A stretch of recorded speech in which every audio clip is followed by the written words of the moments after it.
Hello and welcome to another late night talk. My guest this evening is the author Adrian M. Gibson, and podcast, I should say too, which we'll probably come on to at some point. But we're going to focus mostly tonight on talking about his writing, his influences, and his inspirations. So let's start with your origin story. Let's go back to the beginning.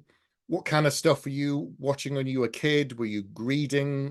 What was influencing you at a young age? I mean, for me, it was coming from all angles. Hmm. I have three older brothers, and so I had a lot of influence from them, Mm. sort of like the media that trickled down. And my parents were very much in disagreement about the things that they were showing me. Oh, So, okay. Like what? so it's like so on one hand, I was reading a ton. My grandmother introduced me to reading and was very influential in terms of introducing me to Tolkien and C.S. Lewis. Hmm. The Chronicles of Language and Narnia was wardrobes, yeah. huge for me.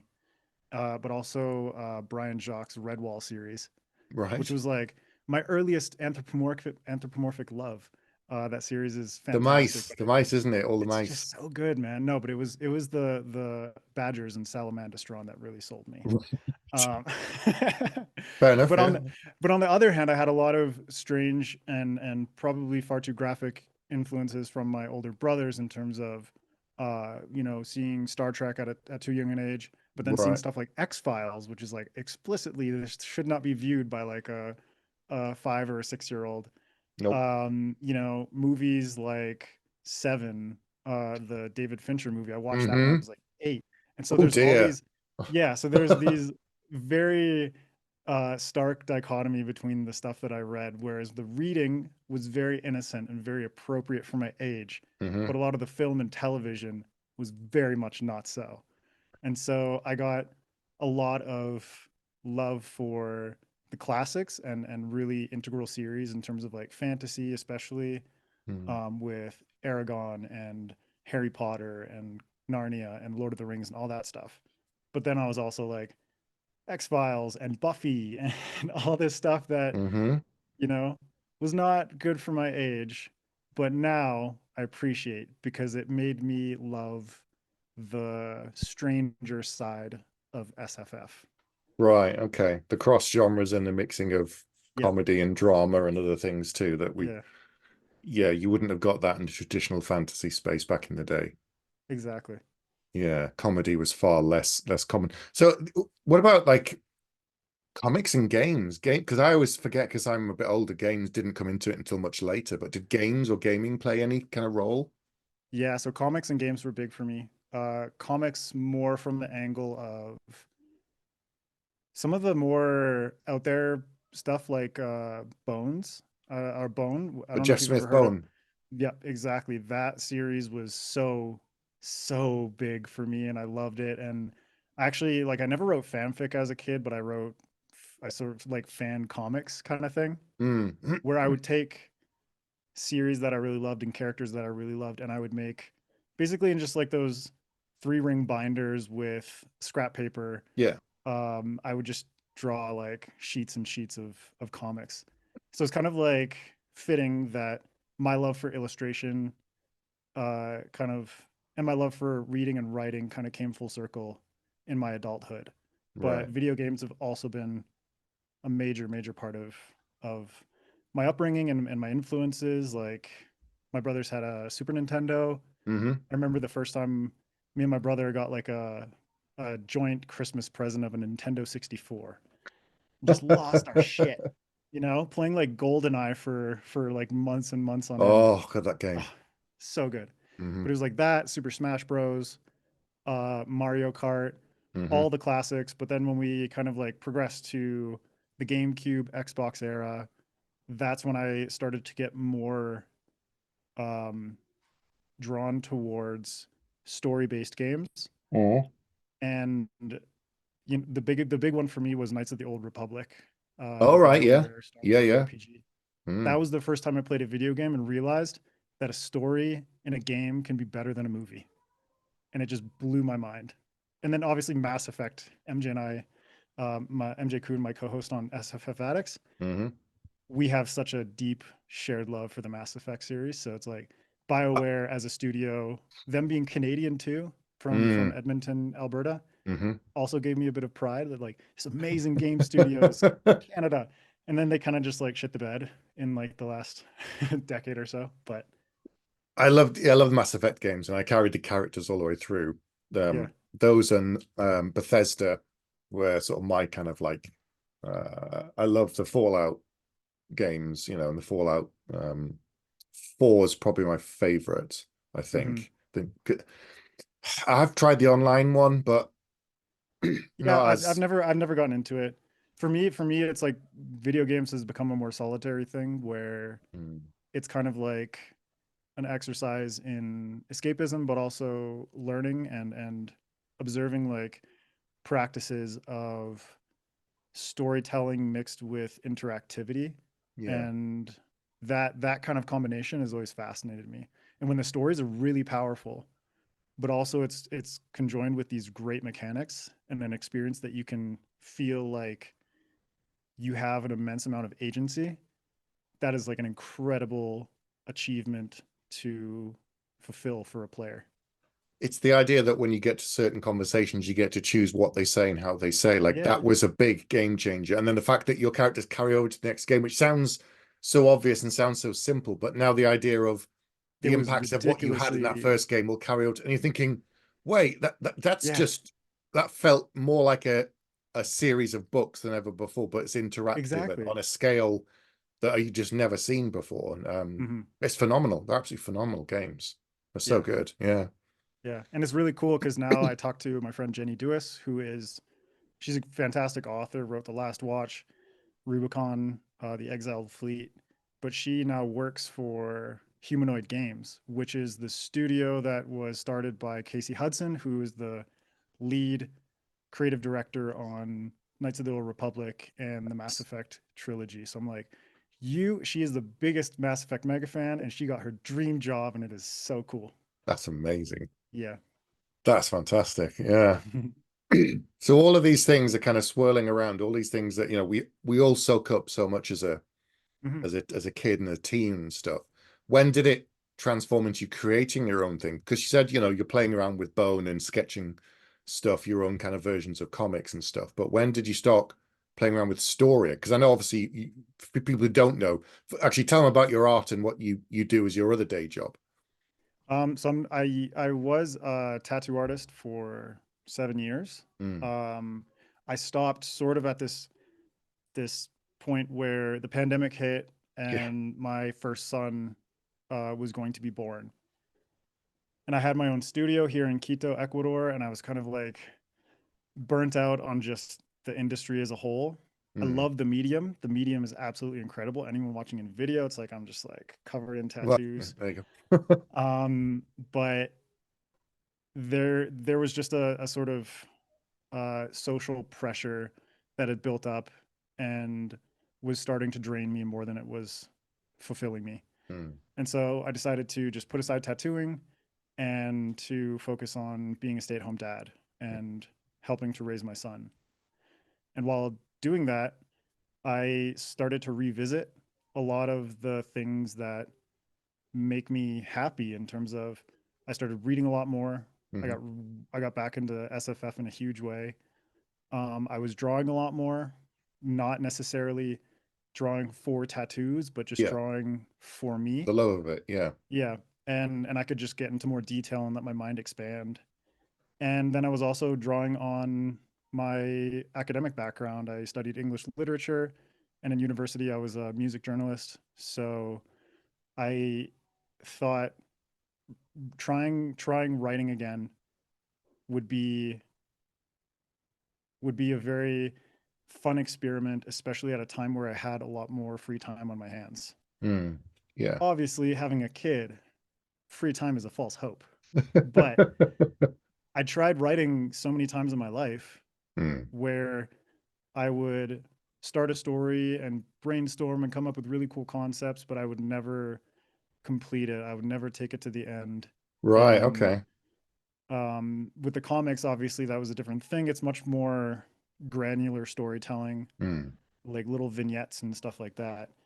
But I realized, like, after my son was born and I started SFF Addicts, to learn more about writing craft from writers that I respected, and to just absorb as much information from them as possible Mm. in a format that felt a little bit more professional than just me saying like, I'm going to send an email and or a DM and be like, tell me everything you know about X, Y, and Z. Mm. Starting a podcast was kind of a good professional lens through which I could um, talk to these people and pick their brains in a way that helped me and sustained me creatively, but also helped other people, whoever ended up listening or watching. Yeah, this is it. I think I started my YouTube channel around COVID time because I miss going to conventions. I miss talking to other writers and finding out about their path to their present state of writing and publication in whatever format it is always interesting for me. And those are the conversations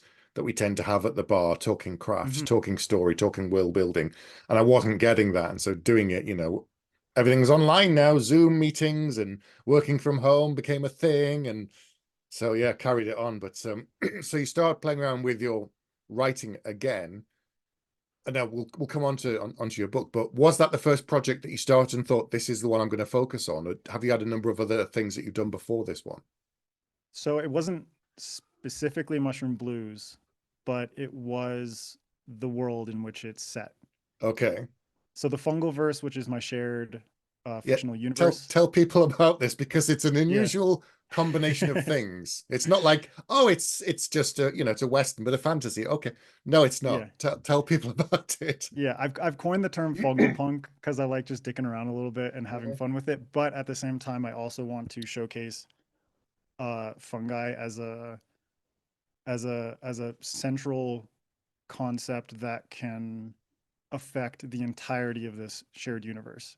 Mhm. And so fungal punk is kind of like, yes, it's playing on the punkisms and all that stuff that a lot of people are kind of tired of, but that's why I found it kind of fun to just lean into it, and it's Mm. catchy, and at the same time it encapsulates what I'm trying to do, which is like experimentation, and that's what punk is all about. It's about Yeah, experimentation. true. And so with fungal punk and with the fungal verse, I've created this interconnected universe that centers around the idea that in a secondary world way back in history, humans branched off, and this isolated group of humans ended up on an island or an archipelago where Hmm. they symbiotically merged with the local fungi, a very potent source of local fungi. And that eventually expanded to them becoming a society based around fungi and mushroom people. So they have, if anyone's watching video, this is one of them. This is a mushroom headed police officer where literally out of their heads are growing these big mushroom caps, and they have little fruiting bodies on their shoulders. But it goes way beyond that, where the fungi are central to their society and their culture. Much like mycelium in nature, Mm. these large groupings of mycelium and hyphae and mushrooms are communicating in an integrated network. And so networking is a big part of this world where the fungal people are able to communicate with each other almost telepathically, where they're able to sense each Right. other's emotions and are able to essentially share themselves with other people of their race. Hmm. But at the same time, they could also obscure their emotions and their intentions, which makes for interesting sort of story conflict. So it's kind of like a social media network where you can mute somebody or block somebody and they can't see your profile anymore. Um, So and this are there plays really like well. vanilla humans and then fungal humans as Yeah. well? Right. So the vanilla humans have invaded the archipelago and are now occupying, and it's kind of a play on like um, the colonizers in the sense of mushrooms and fungi Mm. have now become the colonized. And so the humans are occupying their city, Neokanoko, and they basically forced a war upon the fungal people, who were a much more uh, agrarian society with obviously with warlike tendencies, but much more localized and much more centered around nature. And Hmm. so the humans with their technology came in and invaded. And this story takes place, Mushroom Blues, 2 years after that war, and is deeply embedded in the occupied state of Neo Kanoko and how military forces are interacting with a local subjugated population. And at the center of it is Henrietta Hoffman, who's a homicide detective. And she's basically threading the needle and trying to figure out, do I continue to follow my cultural programming, or do I open my mind up to new possibilities and new ways of living, and understand that much of my life has been based in a realm of discrimination and culturally imposed truths, in quotes. Mm. So so there's a number of things to pick on there. So with the fungal people, as you say, if they can communicate and they have the ability to do that without it, almost instantaneously, that must create opportunities, but also problems that you have to kind of like, uh-oh, have I made a thing that's now MacGuffin that can solve any problem that I have to be like, right, how do I control it? So what are the limits that you then have to say, right, I'll need to send a message to someone a mile away. Done it, right, and I get the answer Yeah, back. So how have you kind yeah, of structured the communication? yes. So that is exactly it. I'm kind of approaching it the way that one would approach a magic system, Hmm. which is where this series is kind of like more sci-fi oriented, but there are fantasy elements that come into it. And this fungal network is definitely one of the more magical kind of inclusions that the series and the world has. Hmm. There are limitations that I had to set in terms of, you can't just be like, I'm gonna toss a message out there and it goes like 500 miles away. Yeah, It's much more locally based, so it's kind of like, um, you can sense the people in your immediate surroundings on an emotional level, right. and it's not necessarily like you can just toss out to them like a very specific message of like, hey, do you want to meet me on Thursday, kind of thing. It's more like they're absorbing emotional information from one another.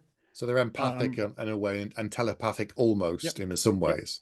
exactly. And Mm. at the same time, there are ways in which the fungals can sort of bond with each other, both in very purposeful ways or in very traumatic, intrusive ways, to enter into the mind of another fungal person or even a human and essentially absorb their memories and experiences. And so Mm. it's not like a catch-all, like you can just communicate with anybody at any time. So I had to set limits Yeah. so that it didn't break the story. And Mm. especially in a mystery like a police procedural, Yes. where there are so many things that you need to allow pacing and structure to give you the right opportunity to reveal things.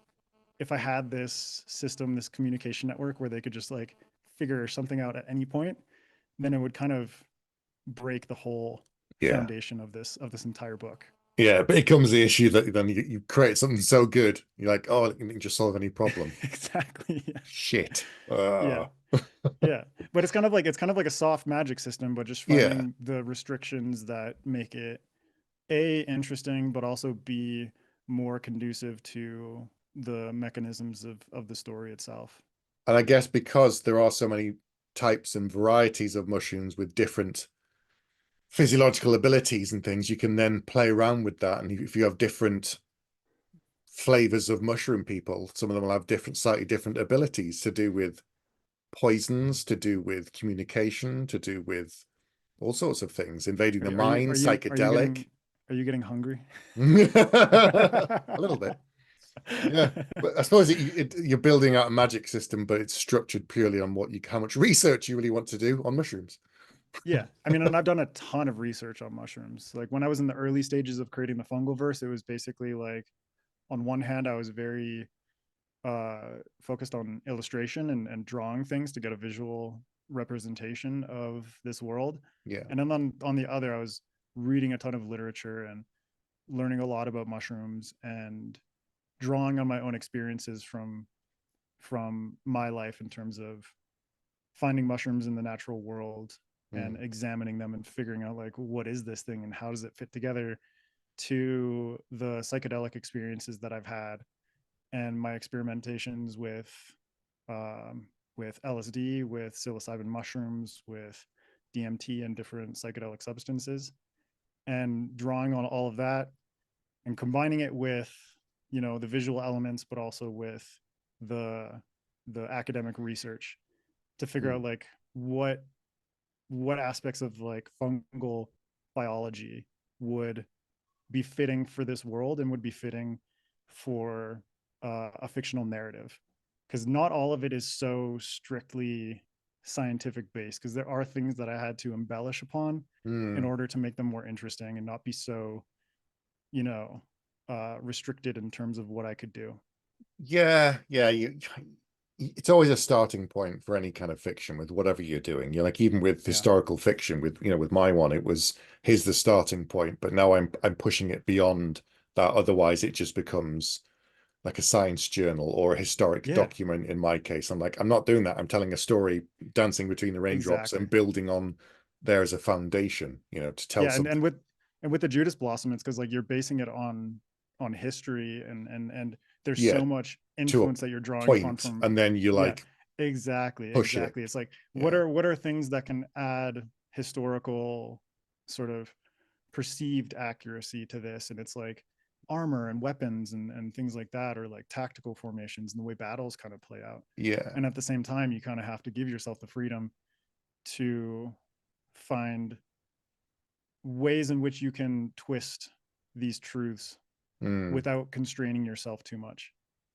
So the other thing about mushrooms, of course, as you just touched on there, is perception, of course, and the idea of mushrooms can cause visual hallucinations. It can, different planes of consciousness and stuff. Is that something that features into the book or plays into the characters and how they perceive the world, but then other people will perceive them as well, I guess.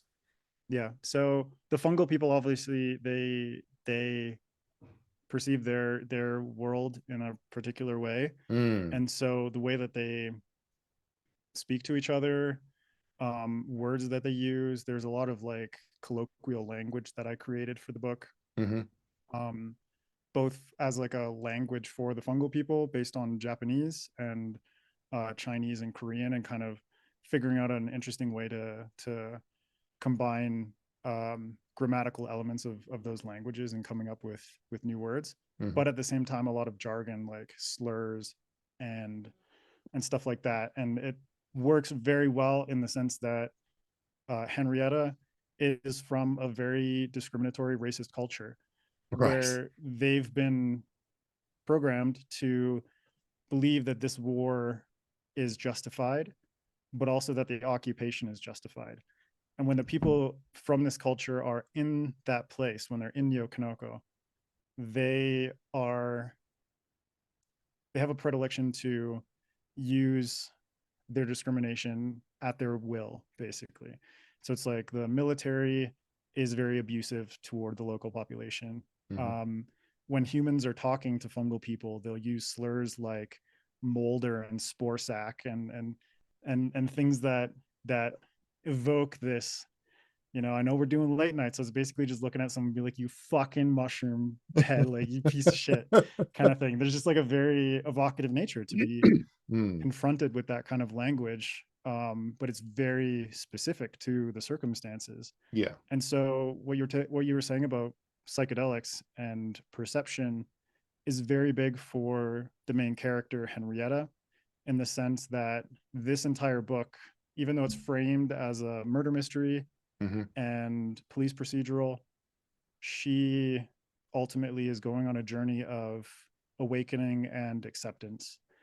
And the awakening and eventual acceptance that she reaches is influenced by the fungal people that she is confronted hmm with the mushroom headed cop Koji Nameko, who she's unwillingly partnered up with in order to solve this investigation, as well as psychedelic experiences that uh, unlock her repressed trauma and allow her to come to understand and accept what she has done, Mm.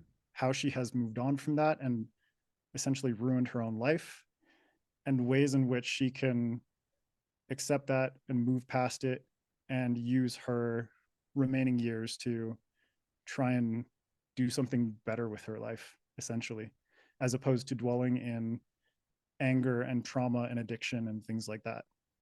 Okay, so it sounds like she has a lot of baggage that she's carrying around Yeah. with her that will get touched on in the story. Yeah, a lot of baggage. And it gets touched on in chapter 1. Like Oh, you'll okay. yeah, you'll get like inklings of it throughout, and then there are going to be more um direct confrontations with the things that she did. It's like she's an ex-alcoholic, and Mm. you know, alcohol comes up at multiple times throughout the story, and it's like her internal struggle of like the smell of it and how it makes her feel, and the impulses that she has to suppress, Mm. and ultimately the things that lead her to awaken and open her eyes and open her consciousness to who she is and what she's actually doing with her life. So tell me about the level of technology then, because you said it leans in some ways more into like a sci-fi than a typical fantasy story. What level of technology are we talking about?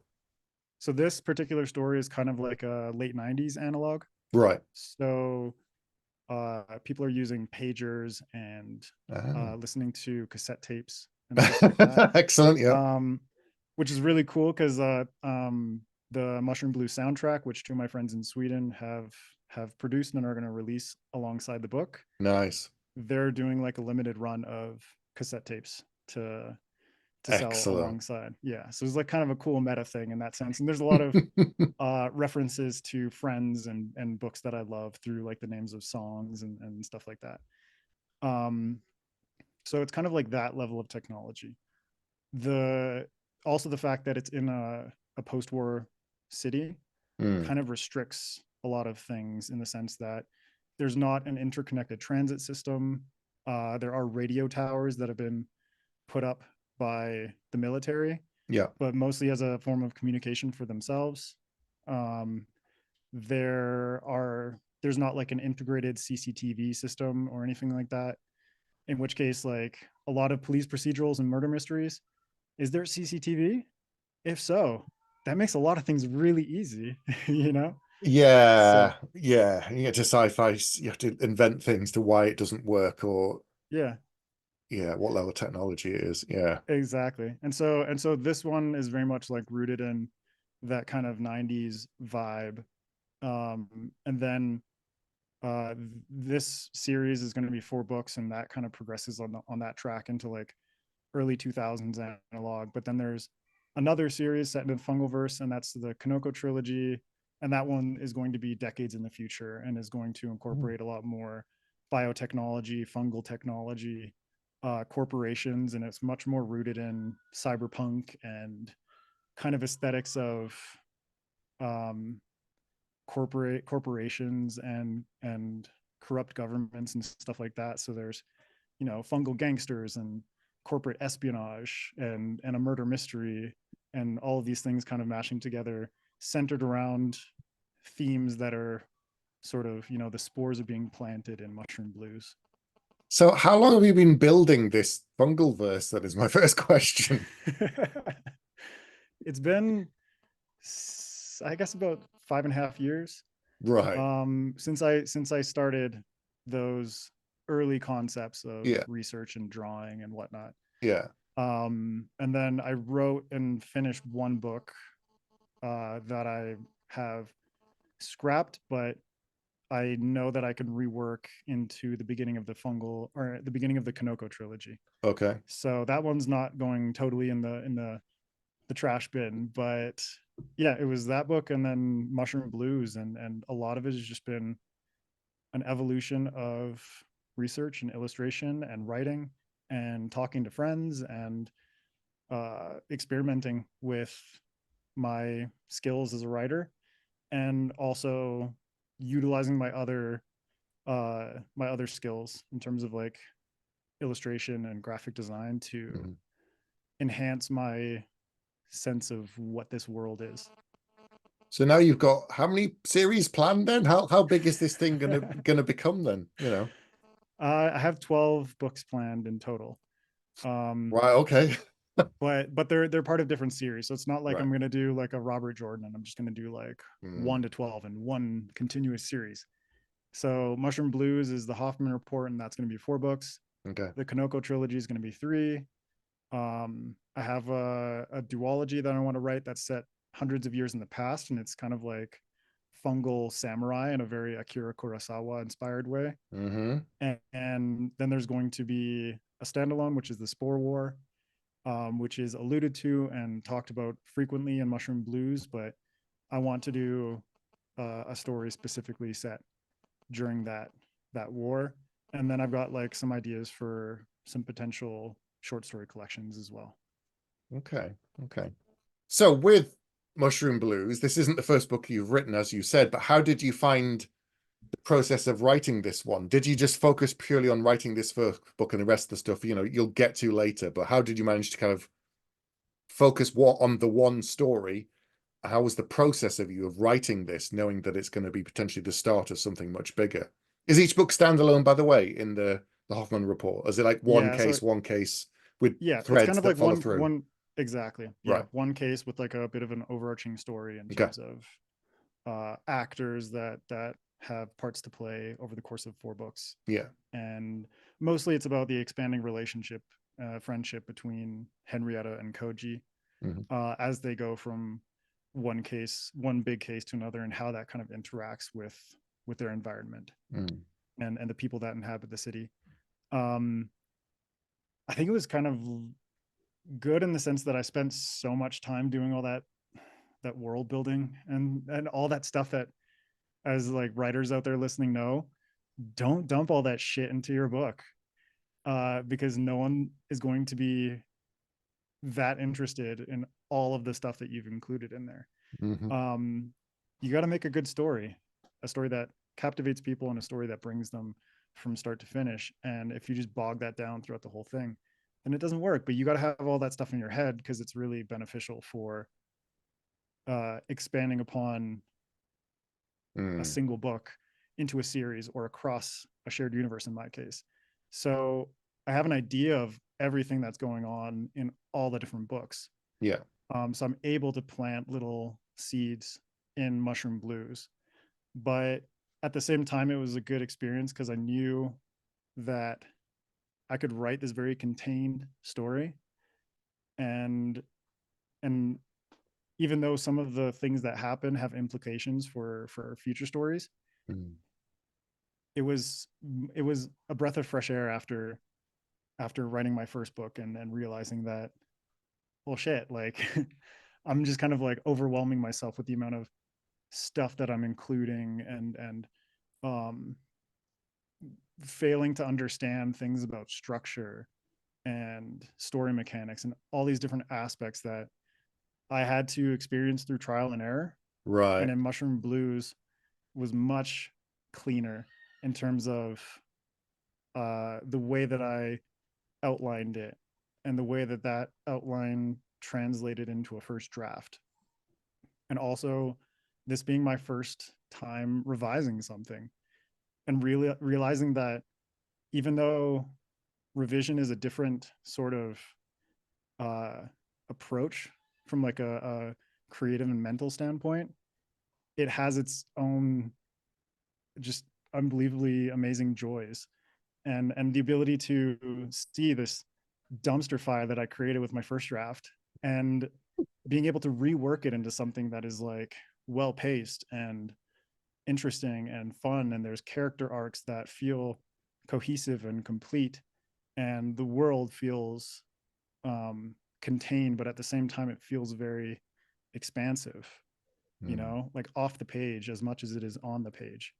And so a lot of my process was like confronting the lessons that I'd learned in the past, Hmm. and also coming to embrace the joys of things that I hadn't yet experienced, and mainly being revision and editing and that kind of stuff. Which for some people might not be the fun part. Maybe drafting is the fun part. You Yeah, know, some every people writer is love, different. oh yeah, some people love that first drafts, and some people are like, oh God, I've written it, now I can do the Yeah, real yeah. work. And I'm like, okay, Exactly. whichever, you know, some people are very different. Yeah. Yeah. And so it's cool that writing is so unique to each particular writer. Mm. Um, but I think the thing that is good for me as a debut author is that I've had the opportunity to talk with so many other authors through my podcast in order to understand uh, just a slew of potential pitfalls that I could have tossed myself into, you know, like Yeah. thinking that everything has to be perfect or trying to edit as I go, as Hmm. opposed to Those are leaving big things ones. aside and understanding that my brain might not be in the right place to finish that particular thing at this moment. And it's okay.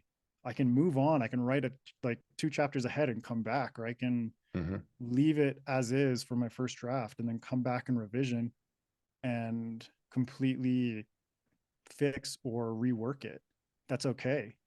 But if I didn't have the podcasts, I think, or at least like a community of authors that I could learn from, Yeah. I think I would have just fucking drowned myself in like the the immense undertaking that is writing a book. Um, it's a very satisfying process, but Mm. having having started to raise kids at the same time as writing a book, I realize how analogous they are to each other. It is pure chaos and it is pure magic at the same time. You know what I mean? Yeah, yeah. I think a lot of new writers make a number of mistakes. There's the thing you said with the detail where there's the iceberg, but you're only showing the tip of it. The rest of it is under the water and it never gets touched on, but it's there. And people, as long as Mm-hmm. people know it's there, they feel it's there. What you've Exactly. shown in the story is enough, and then you can pull on it in future stories. Um, Trying to make it perfect, that's a big one. Stopping to edit as you go trips people up. Some people get fixated on planning, some people get fixated on right by the seat of their pants, and it's like it's a spectrum. It's not one or the Mm-hmm. other, and it's whatever works for you. There's so many things that a lot of people are always looking for the silver bullet, and there isn't one. There's only what works for you. But Yeah. getting that through to some people takes a lot of kind of hammering, really, Yeah. before they Like, get because it. the silver bullet is like sit your ass down and figure out what works for you, because everything else is prescriptive. Yeah, and you don't know the story until it's done.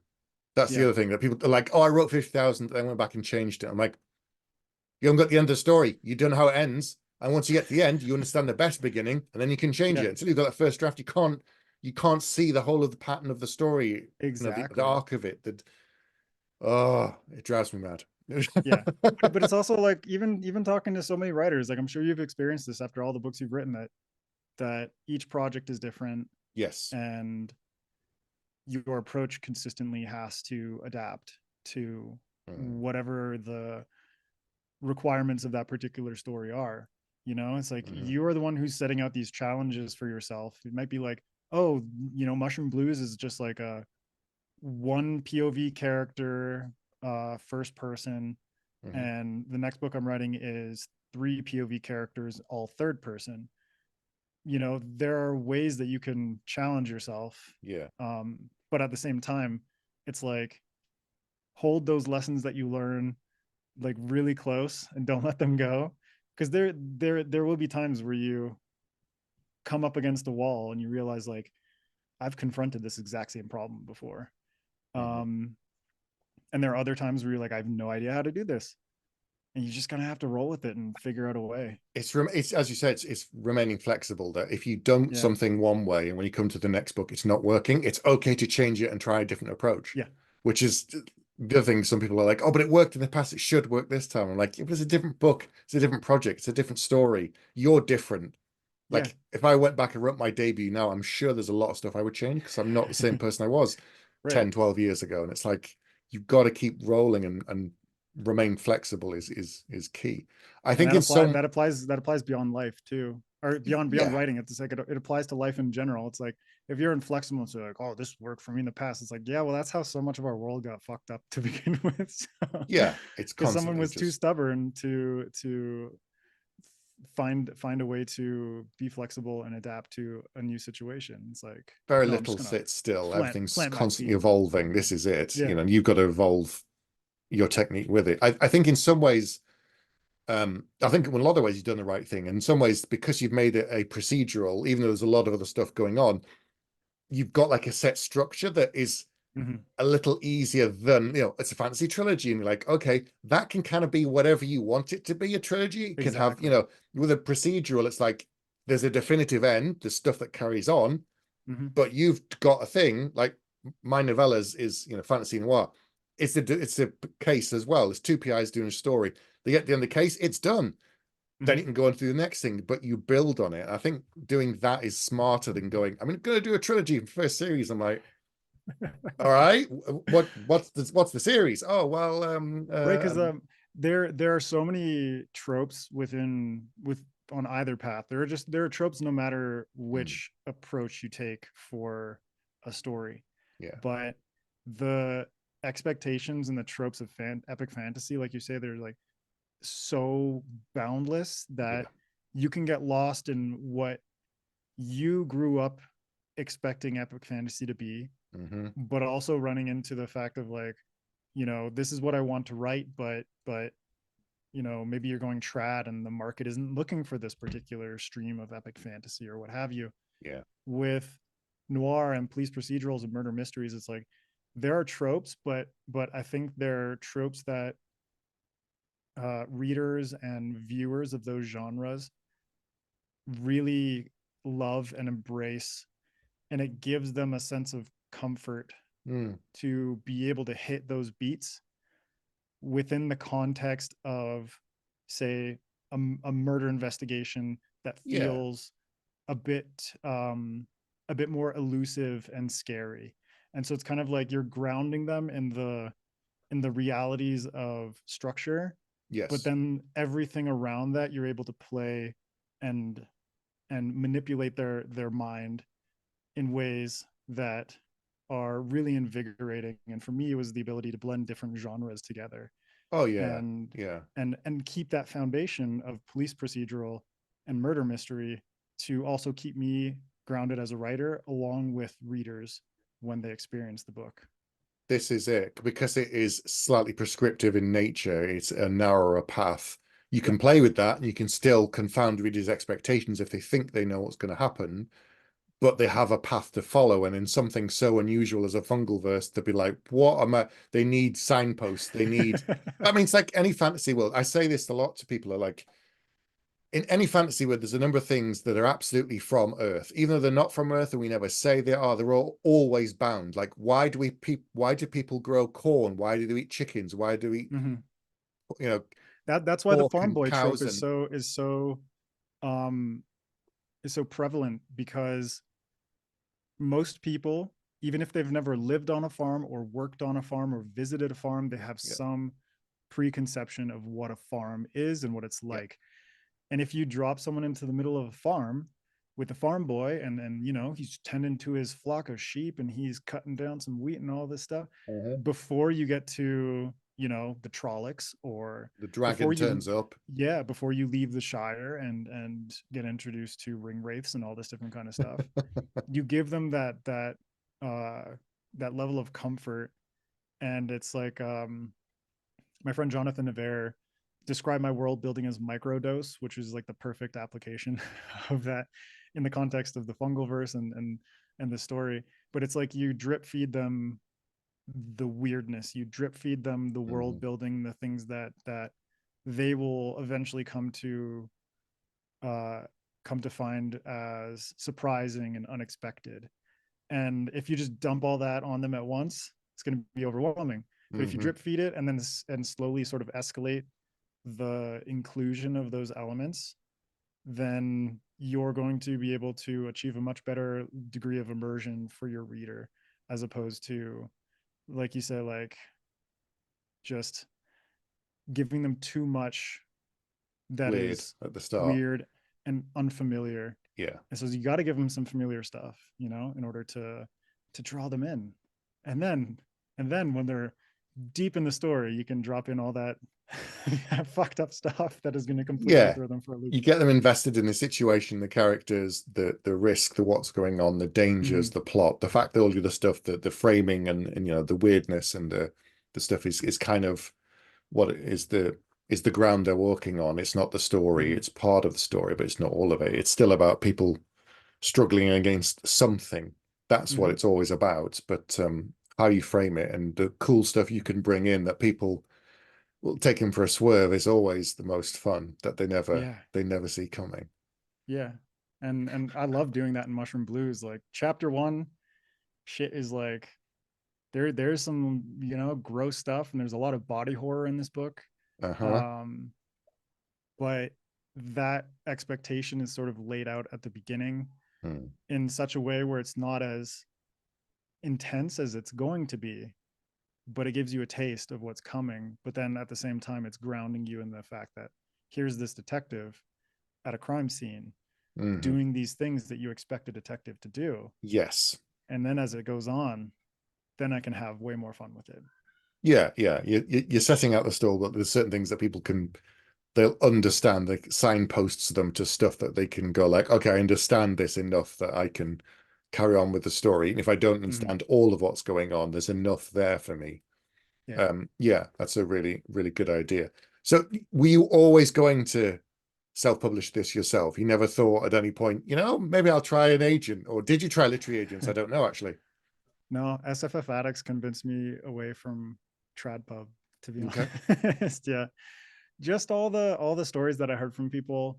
Obviously there are a lot of authors with good experiences with traditional publishing, Hmm. um, whether they're bestsellers or whether they're on the mid list and they're doing well on the mid list.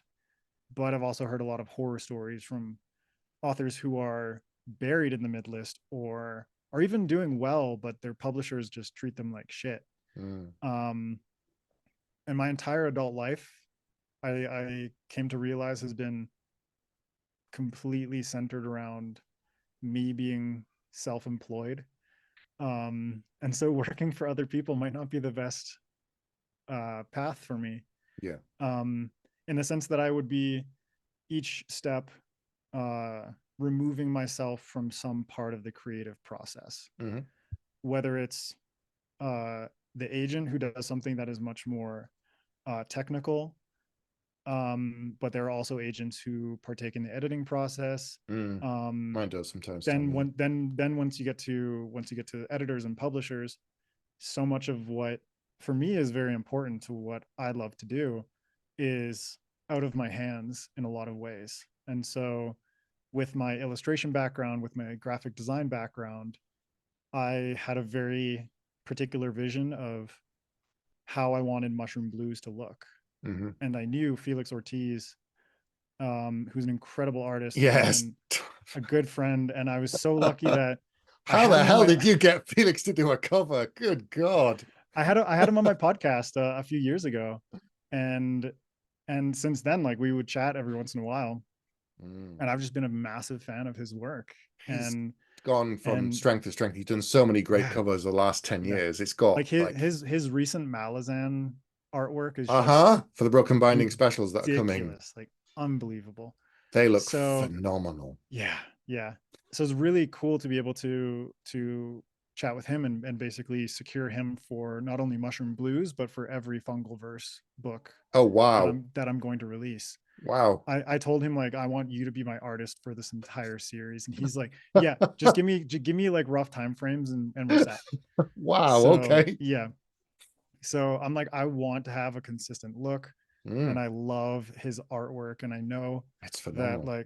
like the artwork that he gave me, I built on top of that very strong foundation and did the typography and graphic design myself. Mm, There are graphical elements inside of the book, and that's something a traditional publisher would never no, ever do for a debut. no. But because I have the skill set and because I'm self pub, I can play around with that Mm, and give readers something a little bit more. And that's where like the music comes into play as well. hmm. It's like giving them a more multi-dimensional experience. and self-pub just really fits into my ethos of sort of experimentation and like the punk stuff that I was talking about earlier. Yeah, yeah. Like indie is punk in terms of the publishing world. Hmm. And my entire adult life, I've just been immersed in like very punk circles in terms of like music journalism and literally punk circles, like punk music circles, or tattooing, which is very sort of Hmm. like out there for a Mm. lot of people. And you'll find different people who fit into a sort of a varied spectrum of, you know, super tattooed and super weird and crazy and like piercings and all this kind of shit. Yeah. And then me, like on the other end, who is kind of like tattooing like anime and mushrooms and stuff like that. And I also read SFF and I'm super nerdy about these particular things. Mm. So I love the variability in that punk ethos in self-publishing.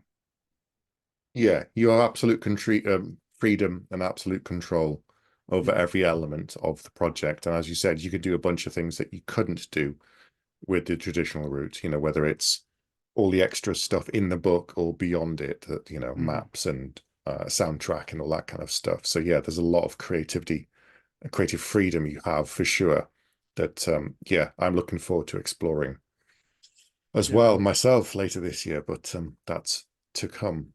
Whenever your TBR frees up a little bit, I'll be sending you a copy, buddy. This is my TBR, part of my TBR. It's insane. That whole fucking thing behind you. Well, not all of it, but well, some of it. Yeah. Yeah. Minus Yeah. your own books. Yeah. Yeah, there's mine and there's a bunch of other ones that I'm just, yeah. It's like, what do you want for anytime it's a birthday or Christmas? Books? Yeah, that's an Yeah. easy sell. Yeah. SFF books. So I'm looking at your Michael Chabon book, and I've still got that to read, Cavalier and Oh, Clay. yeah. I Yeah. picked it up. I've not read it. I've got it. It's there. Yeah, my copy can't see. It's on the shelf above, but it's there to read. And I picked it up. Yeah, I've heard so many great things about it. I picked it up. I've got it, and I just have not read it yet because I've got round to it. Yeah. So It's pretty chonky though. I think it's like it's a how many beast. Yeah. pages? Yeah. It's oh, it's like almost 700 pages. I'm So currently going through a bit of a big boy read at the moment because I'm doing a reread of Memory, Sorrow, and Thorn, read long on the channel. So those are wow. four big books. One of those a month. It's kind of my limit. It's like 900 Yeah, pages a yeah. month. And Damn. yeah, after that, I'm going for some slimmer books, and then I'm going to tackle some of the bigger boys as well. But yeah, I'll come back. Right now I'm just like basking in novellas and comics because I needed a break. I'm gonna need to short reads after this, but Yeah. yeah, for sure. Okay, so this will be coming out. This will be out very, very soon. I'll put links down below where people can find you and all of your stuff on social media. But when is Mushroom Blues out? So it'll be out on March 19th. And on that same day, you can pick up the book. You can also get the soundtrack that'll be available digitally, or you can stream it on Spotify Excellent. and all that. And you can check out SFF Addicts podcast, where MJ Kuhn and I chat with authors every Tuesday. So we release interviews and writing master classes to, you know, fuel your imagination and help you along your writing journey. And it feels really cool to like have gone through this journey and now be publishing my first novel, so I can introduce myself and you know, promote my book a little bit. Yeah, and you can also check out my website adrianmgibson.com, where I have, you know, all my information. There's also an online store where you can get merch. There's a specific collection that is coming out on February 26th for Mushroom Blues. Okay. If you want some very fungal oriented t-shirts, fanny packs, all that kind of stuff, or you can get like my regular merch, and you can follow me everywhere. Cool. Twitter, I'll put links, Blue social Sky, links all that. below so people can Yeah. find you. Excellent. Perfect. Fantastic. Well, thanks for coming on tonight and telling everyone about your journey to this point. And I will see you in person at Worldcon later this year in August. And for everybody else who's coming to Worldcon in Glasgow, we will both be there. There's if you've never heard of it, go and check it out. Glasgow 2024 August. There's at the moment, I think they're up to about 6,000 people attending. I think they'll get 7 or 8 by the time it rolls around in August. So it's going to be busy. There's going to be a lot of authors doing a lot of signings and a lot of drinking. So yeah, we will be there. If you can't find us, look in the bar. That's where we'll be. Anyway, that's all for tonight. Good night, everyone. Good night. Thank you.